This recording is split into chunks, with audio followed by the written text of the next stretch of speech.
안녕하세요. 박태원 목사입니다. 2020년 3월 4일 수요일 새 아침이 밝았습니다. 오늘도 하나님의 은혜가 여러분들에게 항상 넘칠 수 있기를 주의 이름으로 축복합니다. 오늘은 잠깐 좀 찬송을 한번 부르고 같이 말씀을 나누었으면 좋겠습니다. 찬송가 446장인데요. 제가 한번 불러보겠습니다. 우리 같이 한번 부르실 수 있는 분들은 찾으셔서 불러보셨으면 감사하겠습니다. 446장 1절과 4절만 부르겠습니다. 주 성회에는 참 기쁨 없도다. 날 사랑하신 주 늘 계시옵소서. 기쁘고 기쁘도다. 항상 기쁘도다. 나 주께 왔사오니 복 주옵소서.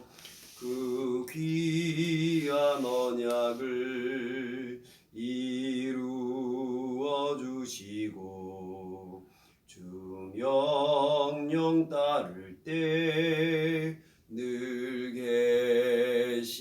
계시옵소서. 기쁘고 기쁘도다. 항상 기쁘도다. 나 주께 왔사오니 복 주옵소서. 아멘. 기도하겠습니다. 하나님 아버지 감사합니다. 오늘 새 아침이 밝았습니다. 오늘도 주께서 말씀하여 주시고 이 말씀이 우리의 심령 골수를 찔러 쪼개며 우리의 연약한 부분들이 만져지며 치유되어지며 또한 이 말씀을 통해서 회복을 경험할 수 있도록 하여 주옵소서. 이 시간을 통해서 영광 받아 주시옵소서. 예수 그리스도 이름으로 기도합니다. 아멘. 자, 오늘 말씀은 마태복음 18장 21절부터 35절까지 말씀입니다. 마태복음 18장 21절부터 35절까지 말씀입니다. 오늘 말씀은 좀 길기 때문에 제가 21절과 22절 그리고 35절 말씀 이 세 구절만 같이 한번 봉독하도록 하겠습니다. 그때 베드로가 나와 이르되 주여 형제가 내게 죄를 범하면 몇 번이나 용서하여 주리이까 7번까지 하오리이까. 예수께서 이르시되 내게 이르노니 7번뿐 아니라 7번을 70번까지라도 할지니라. 그 다음에 35절입니다. 35절은 같이 읽어보겠습니다. 시작. 너희가 각각 마음으로부터 형제를 용서하지 아니하면 나의 하늘 아버지께서도 너희에게 이와 같이 하시리라. 아멘. 오늘 본문에서 베드로는 예수님께 질문을 합니다. 예수님, 나에게 죄를 지은 그런 형제를 내가 몇 번이나 용서할 수 있겠습니까? 7번만 용서하면 되겠습니까? 그렇게 하자 예수님께서 아니다. 7번뿐 아니라 70번을 7번까지로도 해야 된다. 그러니까 490번을 하라는 얘기입니다. 490번 동안 용서를 하면 그 다음부터는 알아서 하라는 것입니다. 근데 490번을 용서한다는 얘기는 계속해서 끝까지 용서하라는 뜻입니다. 그러면서 베드로가 좀 이해하기 쉽도록 1만 달란트 빚진 종의 비유를 들어서 말씀을 하십니다. 1만 달란트는 한 인간이 도저히 갚을 수 없는 어마어마한 금액입니다. 처자식과 자신의 몸까지 다 팔아도 절대로 갚을 수 없는 그런 큰 돈입니다. 자, 그 돈을 더 이상 갚지 않아도 될 정도로 탕감해 주게 됩니다. 여기서 이 1만 달란트 빚진 이 종은 어떤 사람이냐, 바로 우리의 모습들을 말을 해주고 있습니다. 우리는 하나님 앞에서 결코 갚을 수 없는 엄청난 죄를 지은 그런 존재들입니다. 하지만 주님은 우리를 불쌍히 여겨주셔서 자신의 몸을 통하여서 십자가에 못 박혀 죽으심을 통하여서 우리의 죄를 청산해 주시고 우리의 죄를 갚아 주셨다는 것입니다. 성도는 이것을 항상 잊지 않는 사람들이 되어야 합니다. 그런데 그 1만 달란트 탕감받은 그 종이 나중에 길을 지나가면서 어떤 행동을 하게 되냐면, 길을 가다 보니까 100데나리온 빚진 동료 한 명이 지나가는 것을 보게 됩니다.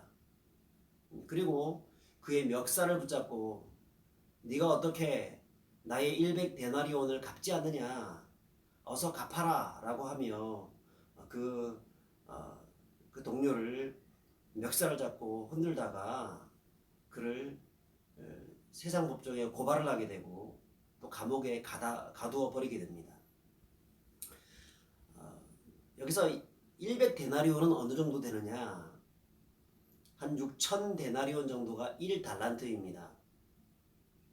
근데 이 1만 달란트 탕감받은 종은 그 엄청난 어마어마한 그런 그 돈을 탕감받았음에도 불구하고 그 1만 달란트에 비해서 얼마 되지도 않는 100데나리온, 그것을 빚진 자를 용서하지 못하고 감옥에 가두었다는 것입니다. 얼마나 악하죠? 얼마나 악합니까? 얼마나 나쁩니까?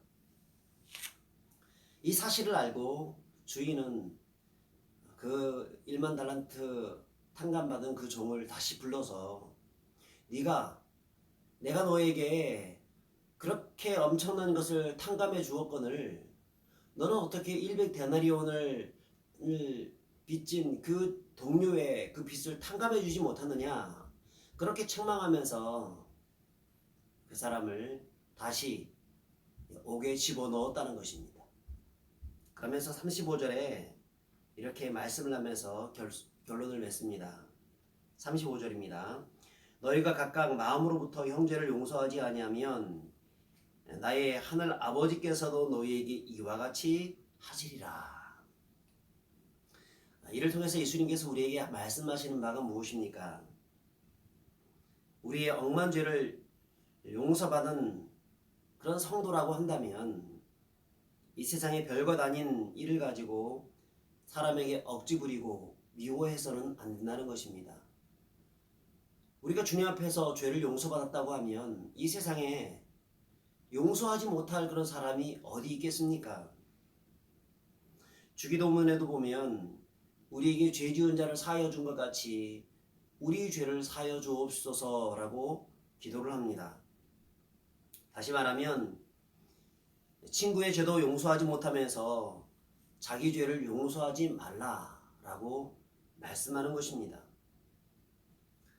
저는 오늘 이 말씀을 묵상하면서 아주 오래전에 보았던 영화 한 편이 생각이 났습니다. 전도연 씨가 주연했던 밀양이라는 영화인데, 거기 전도연 씨는 신혜라는 역으로 등장하게 됩니다. 신혜는 어린 아들과 함께 죽은 남편의 고향인 밀양으로 내려와서 살게 됩니다. 그런데 어느 날 청천벽력 같은 이야기를 듣게 됩니다. 그것은 자기의 아들이 유괴범에게 유괴되어서 살인을 당했다는 그런 이야기입니다. 억장이 무너지는 이야기였습니다. 너무나 고통스러웠습니다. 그 살인범을 죽이고 싶었습니다.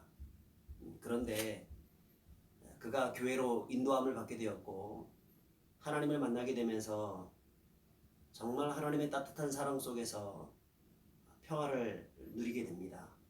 그리고 그 사람을 용서해야 되겠다는 마음을 가지게 됩니다.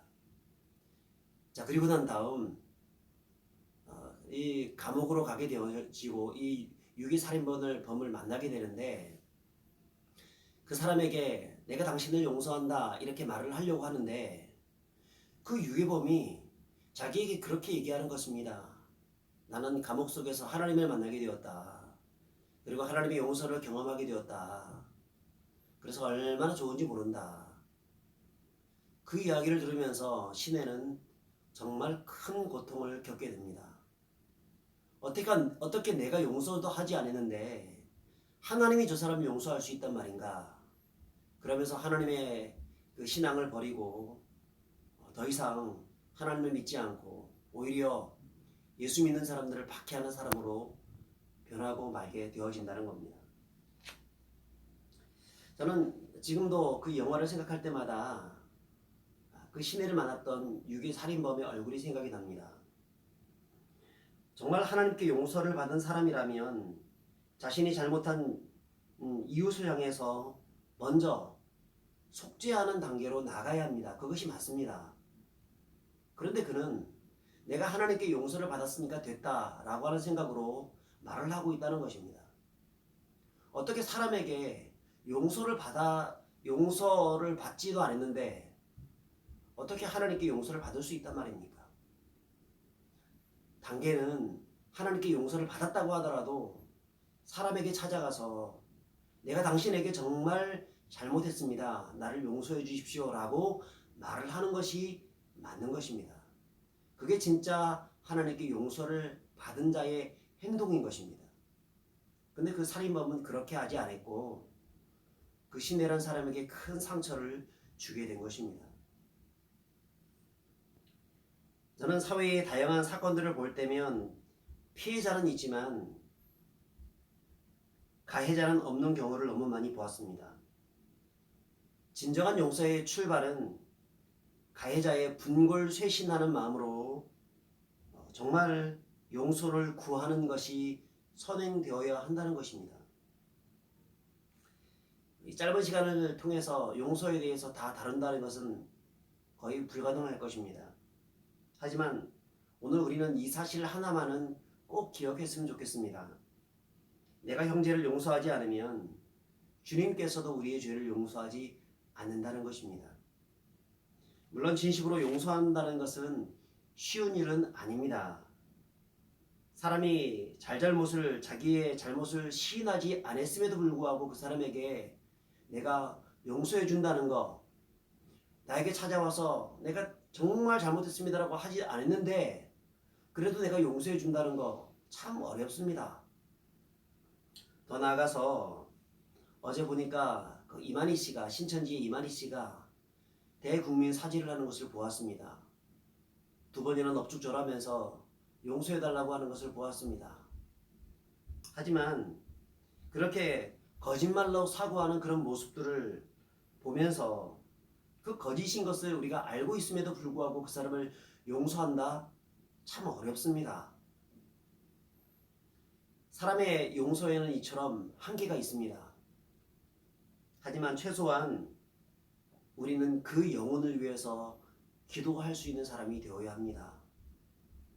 정말 용서할 수 없다고 하면 그 영혼을 불쌍히 여겨달라고 기도할 수 있는 마음, 거기에서부터 진정한 용서가 시작되는 것입니다. 오늘 하루도 하나님의 은혜를 받은 사람으로서 진정한 이웃을 향하여서 용서의 악수를 내밀어 줄 수 있는 믿음의 성도들이 되시기를 주의 이름으로 축복합니다. 기도하겠습니다.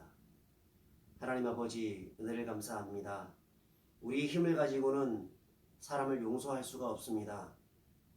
그러나 예수님께서 우리를 용서해 주셨음을 기억하면서 먼저 그들을 불쌍히 여겨 달라고 기도할 수 있는 자가 되게 하시고, 그리고 용서의 악수를 내밀어 줄 수 있는 그런 하나님의 사람들이 되어줄 수 있도록 우리를 인도하여 주옵소서. 오늘 하루도 주께서 함께하여 주옵소서. 예수 그리스도 이름으로 기도하옵나이다. 아멘. 할렐루야.